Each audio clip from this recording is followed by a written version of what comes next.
तुम्हाला माहिती आहे का? तुम्हाला सुद्धा असंच वाटतं ना, की अंड्याची भाजी फक्त अंडी शिजवूनच बनवता येते किंवा एकतर अंड्याचं ऑमलेट बनवून खाता येतं.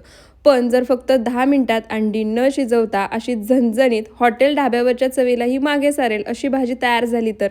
पण त्याआधी व्हिडिओ सेव्ह आणि शेअर करून ठेवा, कारण ही रेसिपी तुम्हाला कुठेच सापडणार नाही. सर्वात आधी गॅसवर पॅन गरम करायला ठेवायचा. त्यामध्ये 4 मोठे चमचे तेल घालायचं. तेल गरम झालं की काही खडे मसाले घालायचे, एक अर्धा मिनिटं परतून घ्यायचे. एक मोठा बारीक चिरलेला कांदा घालायचा, सोनेरी रंग येईपर्यंत परतून घ्यायचा. कांदा परतून होतोय तोपर्यंत एक वाटण करायचं. त्यासाठी मिक्सरच्या भांड्यामध्ये 2 चिरलेले टोमॅटो, हिरवी मिरची, मुठभर कोथिंबीर, 10 ते 12 लसणाच्या पाकळ्या आणि आलं काढायचं. मिक्सरला फिरवून छान असं वाटण तयार करायचं. वाटण तयार होईपर्यंत कांदासुद्धा सोनेरी रंग येईपर्यंत परतून झाला. आता तयार वाटण घालायचं. कच्चेपणा जाईपर्यंत, तेल सुटेपर्यंत वाटण परतून घ्यायचं. आता यामध्ये पावडर मसाले घालायचे. त्यामध्ये हळद, धणेपूड, जिरेपूड, गरम मसाला, कश्मीरी लाल मिरची पावडर घेतली आहे.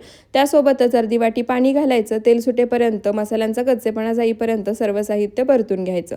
त्यानंतर 4 मोठे चमचे फेटलेलं दही घालायचं आणि दहीसुद्धा यामध्ये छान तेल सुटेपर्यंत परतून घ्यायचं. याच स्टेपला यामध्ये चवीनुसार मीठसुद्धा घालायचं. इथे पहा, दहीसुद्धा मसाल्यासोबत छान तेल सुटेपर्यंत परतून घेतलं आहे. आता यामध्ये फोडलेली 4 अंडी घालायची. त्यानंतर भरपूर सारी बारीक चिरलेली हिरवी कोथिंबीर, वरून थोडंसं मीठ भुरभुरायचं आणि झाकण ठेवून मंद आचेवर फक्त 3 ते 4 मिनिटं दम द्यायचा. पाहताय ना, परफेक्ट अशी अंडा दम भाजी बनवून तयार झाली आहे. फक्त 10 मिनिटात तयार होते आणि दिसायला जितकी सुंदर दिसते ना, चवीला त्याहीपेक्षा भन्नाट होते. तुम्ही सुद्धा एकदा नक्की बनवून पहा.